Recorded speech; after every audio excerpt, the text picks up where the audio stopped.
प्रणाम आप सभी को। कुंडली 99 के इस यूट्यूब चैनल पर एक बार फिर से स्वागत है आपका।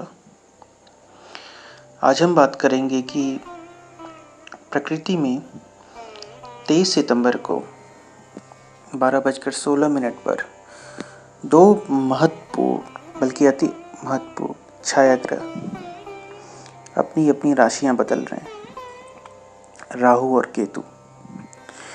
राहु जा रहा है वृषभ राशि में और केतु जा रहा है धनु राशि से वृश्चिक राशि में। राहु और केतु वैदिक ज्योतिष में छायाग्रह माना जाते हैं, परंतु इनका वास्तविक भौतिक अस्तित्व नहीं है और इनकी गति हमेशा प्रतिगामी होती है। ज्योतिष के अनुसार राहु जीवन काल के लिए कर्म के उद्देश्यों का प्रतिनिधित्व करता है और आत्मा की वृद्धि विकास का मार्ग बताता है। राहु वायु तत्व राशि मिथुन से पृथ्वी तत्व राशि वृषभ में गोचर करने जा रहा है। पृथ्वी तत्व राशि में राहु स्थिरता प्रदान करता है। आइए जानते हैं कि राहु का ये जो परिवर्तन है वो बाकी राशियों के लिए कैसा रहेगा। मेष राशि वाले जातकों के लिए राहु दूसरे भाव में विराजमान होंगे, जो कि भाषण, धन, परिवार का घर है। इससे जातक का पारिवारिक बंधन मजबूत होगा। यदि जातक अपने परिवार के साथ आपका कोई विवाद था तो उस समस्या को हल करने के लिए अनुकूल समय है। पैतृक संपत्ति में लाभ होने की अच्छी संभावना है। इस गोचर के दौरान व्यवसायी फलेंगे फूलेंगे। व्यवसायी जातक बाजार में अपने उत्पाद मूल्य को बनाए रखने के बारे में सतर्क रहेंगे और पैसे के मामले में काफ़ी सीधे और स्पष्ट रहेंगे। कामकाजी पेशेवरों को अपनी नौकरी में अचानक वृद्धि का मौका मिलेगा। राहु उनके लिए धन और भाग्य लाएंगे। वृषभ राशि के जातकों की कुंडली में राहु लग्न भाव में गोचर करेगा, जो कि व्यक्तित्व, स्वास्थ्य, सामान्य समृद्धि का घर है। धनु स्थान में यह व्यक्ति में आकर्षण की शक्ति और लोगों को उनकी ओर सहजता से आकर्षित करने की क्षमता देता है। आप आत्मसंदेह मोड में हो सकते हैं, लेकिन एक बार जब आप अपनी आंतरिक शक्ति को समझ जाते हैं तो आपका मन आपके व्यक्तित्व को मजबूती करने में मदद करेगा। आपका साहसिक निर्णय आपके करियर में के मोर्चे में अचानक वृद्धि देने में मदद कर सकता है। यह एक व्यक्ति को बहुत निचले स्तर से उच्चतम स्तर तक पहुंचाने में सहायता करता है। आपकी वाणी में उग्रता रहेगी। आप मन में कुछ हो सकता है, लेकिन इस दौरान उन भावनाओं को प्रदर्शित नहीं करना चाहेंगे। आपको अपने खर्चों के बारे में सावधान रहना होगा। अप्रत्याशित व्यय आपके लिए समस्या पैदा कर सकता है। मिथुन राशि। राहु आपके 12वें भाव, जो कि प्रकृति, खर्च और ध्यान का भाव है। इस स्थिति में राहु की गतिशीलता उत्साह नहीं लाएगी, इसलिए व्यक्ति कम उत्साहित होगा। वह शांति की तलाश में होगा, लेकिन उसे ऐसा एहसास नहीं है कि यह उसके भीतर है, क्योंकि यह प्रकृति का घर है और राहु भी प्रकृति का संकेत दे रहा है। इसलिए प्राकृतिक आपदा से संबंधित समस्याएं होने की भी संभावना रहेगी। हो सकता है कि घर पर व्यय के कारण आपको अप्रत्याशित खर्चों का सामना करना पड़ सकता है। इस अवधि के दौरान आपको स्वास्थ्य संबंधी समस्याओं का सामना करना पड़ सकता है। कृपया अपने स्वास्थ्य की अच्छी देखभाल करें। इसे ठीक से मॉनिटर करने के लिए नियमित जांच करवाएं। हो सकता है कि आपका निवेश आपको वांछित लाभ ना दे, इसलिए पैसा निवेश करते समय सावधान रहें। इन्वेस्टमेंट का नुकसान हो सकता है।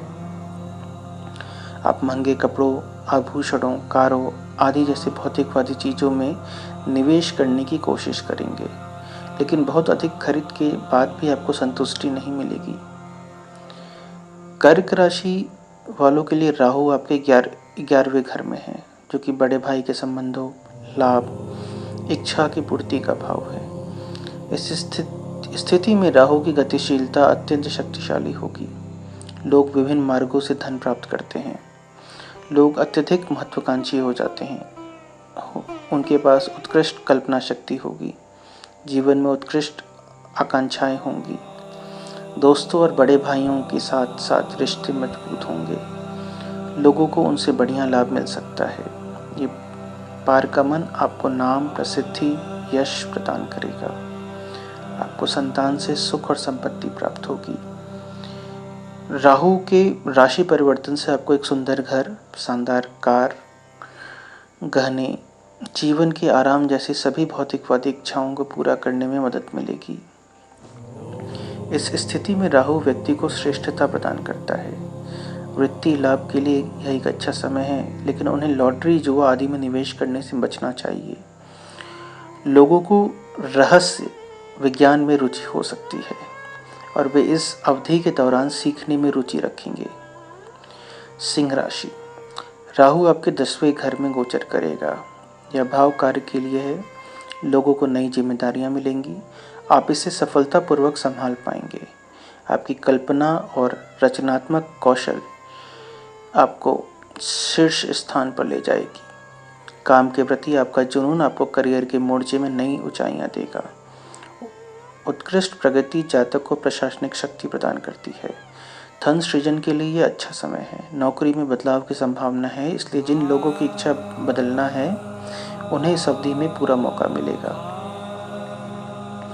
नौकरी बदलने के लिए। पारिवारिक जीवन का आनंद लेकिन नहीं ले पाएंगे आप, क्योंकि आप कामों में अपने व्यस्त रहेंगे, समय देंगे। आपके रिश्तों में भी कुछ परेशानियां आ सकती हैं। आपका अपने अधिकारी या सरकारी अधिकारियों से विवाद हो सकता है, इसलिए इस अवधि में सावधान रहें। अगर आप नया घर या वाहन खरीदना चाहते हैं तो कुछ समय के लिए इस विचार को त्याग दें। कन्या राशि। राहु आपके 9वें घर में गोचर करेंगे, जो कि भाग्य का घर है। यह धार्मिक विश्वास, पिता, धर्म, लंबी यात्रा और आध्यात्मिकता का भाव है। लोगों को अपने नाम से इस अवधि में नया व्यवसाय शुरू नहीं करना चाहिए, क्योंकि उनकी किस्मत इस गोचर के दौरान अनुकूल नहीं होगी। इसलिए उन्हें इसे बढ़ाने के लिए दूसरों के नाम का उपयोग करना चाहिए। लोग धर्म में विश्वास खो सकते हैं। तीर्थ यात्रा, धार्मिक गतिविधि आपके कठिन जीवन पर कोई सकारात्मक प्रभाव प्रदान नहीं करेंगे। कई देशों में दौरा करने की संभावना है, लेकिन आपको अपनी यात्रा के दौरान कुछ समस्याओं का भी सामना करना पड़ सकता है। आप इसे सार्थक नहीं मान सकते। वांछित परिणाम प्राप्त करने के लिए लोगों को कड़ी मेहनत करने की आवश्यकता हो सकती है, जो उनके लिए आरामदायक नहीं है। इस अवधि में एक स्वास्थ्य समस्या उत्पन्न हो सकती है। तुला राशि। राहु आपके 8वें घर में गोचर करने वाले हैं। यह भाव रहस्य, अनुसंधान, अप्रत्याशित धन, बाधाओं का है। जो लोग ज्योतिष, हस्तरेखा, वास्तु आदि जैसे गुण विज्ञान में रुचि रखते हैं, उनके लिए यह सीखने का एक अच्छा समय है। शोध कार्य करने वाले छात्र, शोधकर्ता बेहतर निष्कर्षों के साथ आएंगे। आध्यात्मिक विकास के लिए यह समय अच्छा है। यह गोचर आपको अनावश्यक भय दे सकता है। बाधाओं के घर में राहु की उपस्थिति जीवन में अप्रत्याशित बाधाएं भी दे सकती हैं। निवेश करने से पहले एक बार उचित मार्गदर्शन ले लें, ताकि आपको किसी वित्तीय नुकसान का सामना न करना पड़े। आपको बोलते समय संयम बरतना चाहिए। वाहन चलाते समय सतर्क रहें, क्योंकि दुर्घटनाओं की भी संभावना है। पैतृक संपत्ति पाने के लिए आपको परेशानी का सामना करना पड़ सकता है। वृश्चिक राशि। राहु आपके 7वें घर में गोचर कर रहा है, जो कि साझेदारी और व्यापार के घर में स्थानांतरित हो रहा है। यह पारगमन साझेदारी व्यवसाय के लिए अनुकूल नहीं है। इस अवधि के दौरान साझेदारी में विश्वासघात की पूरी संभावना है। लोगों को अपने व्यवसाय के माध्यम से अच्छा लाभ हो सकता है। काम के लिए उनका जुनून उन्हें पेशेवर जीवन में नई ऊंचाइयां देगा। वित्तीय लाभ होगा, लेकिन आप अपने खर्चों के प्रति सचेत रहें। दाम्पत्य जीवन के लिए यह गोचर सहायक नहीं है। झगड़े और विवाद रिश्ते में विवाद पैदा करेंगे। जीवन साथी से उन्हें कुछ कम आराम या समर्थन मिल सकता है, और परिस्थिति के कारण धन की हानि हो सकती है। यदि आपकी कुंडली में राहु का दंश पूरी तरह से पड़ा है तो आपकी आजीविका पर नकारात्मक प्रभाव पड़ेगा। धनु राशि, आपकी राशि के लिए राहु 6वें भाव में गोचर करेंगे। यह घर प्रतियोगिता, दुश्मन और रोग का घर है। धनु राशि वालों के लिए बहुत ही अनुकूल गोचर है। आपके पास दुश्मनों को नष्ट करने की क्षमता होगी। वे आपको कोई नुकसान नहीं पहुंचा सकते। वे नियंत्रण में रहेंगे, जिससे आप संपत्ति बना पाएंगे। लोग अपने खर्चों में कटौती करने की कोशिश करेंगे ताकि वे अपने कर्ज को चुका सकें। स्वास्थ्य की दृष्टि से यह परिवर्तन बहुत सहायक है। आपके पास बेहतर प्रतिरक्षा शक्ति होगी। व्यावसायिक तौर पर आपको सफलता मिलेगी। लोग अधिक संगठित हो जाएंगे और व्यवस्थित रूप से सभी काम करने की कोशिश करेंगे। आप नियमित रूप से काम कर सकते हैं और जीवन के हर पहलू में पूर्णता की खोज करने का प्रयास करेंगे। काम के लिए जुनून आपके करियर को बढ़ावा देगा। आपको अपने अधीनस्थों से अच्छा समर्थन मिलेगा। इस दौरान अचानक पदोन्नति या वित्तीय लाभ होने की संभावना है। आध्यात्मिक विकास के प्रति झुकाव बढ़ सकता है। मकर राशि, मकर जातकों के लिए राहु 5वें भाव में गोचर कर रहा है। शिक्षा, रचनात्मकता, बुद्धि, बच्चे के जन्म और नव निर्माण के लिए यह घर जाना जाता है। छात्रों को इस गोचर के दौरान बहुत भ्रम हो सकता है, इसलिए उन्हें ध्यान केंद्रित करना होगा। इस परिवर्तन से कुछ लोगों को यह महसूस होगा कि वे सब कुछ जानते हैं और इस वजह से वे कई चीज़ों को सीखने की कोशिश नहीं करेंगे, जो भविष्य में उन्हें परेशानी में डालने के लिए वापस आ सकते हैं। इसलिए सलाह दी जाती है कि इस दौरान अति आत्मविश्वासी न बने। वित्तीय मामलों को सावधानी से निपटाया जाना चाहिए। शेयरों व अन्य योजना में निवेश करने से बचें, अन्यथा आपको इस अवधि में नुकसान का सामना करना पड़ सकता है।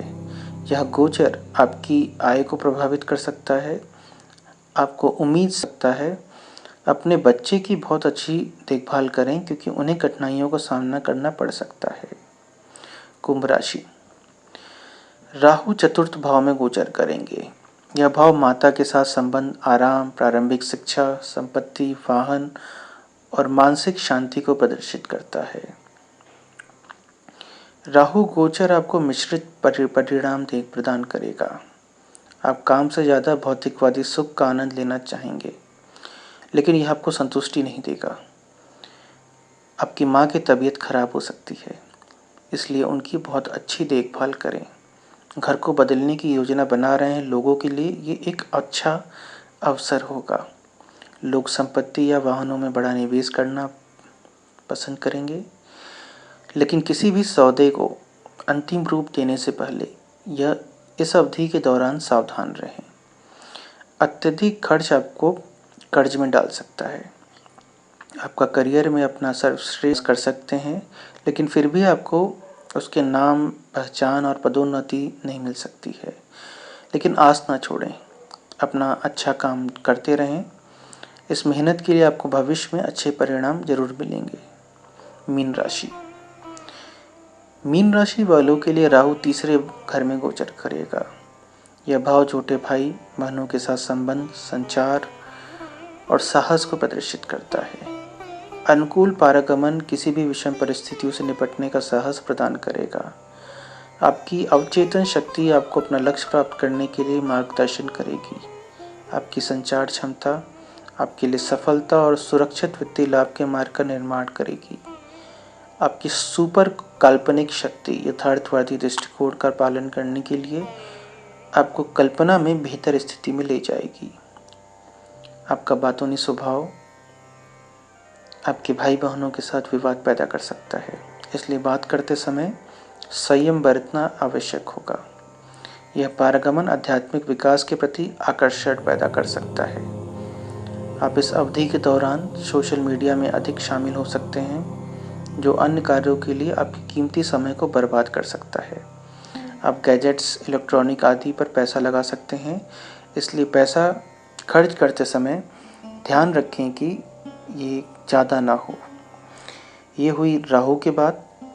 हम जल्दी ही बात करेंगे कि केतु का क्या प्रभाव होता है और केतु इसके जो गोचर हो रहे हैं, जो ट्रांजैक्शन हो रहे हैं, इसका अन्य राशियों पर किस तरह से प्रभाव पड़ेगा।